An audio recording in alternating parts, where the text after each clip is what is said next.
firm foundation. Evidence would suggest that only 25% or less of leaders in most organizations have this.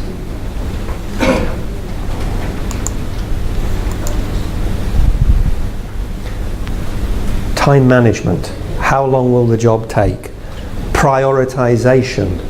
Which job is important and which is unimportant? Delegation. How do I ensure I give the job to the best person? Communication.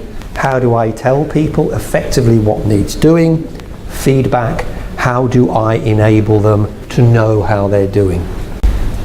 If you have those capabilities, it means you are in control of the job. That then gives you self-confidence in yourself. When you have self-confidence in yourself, it gives you time then to focus on your people because the task is under control. That then makes the team more confident in you. That then gives you the ability to be flexible.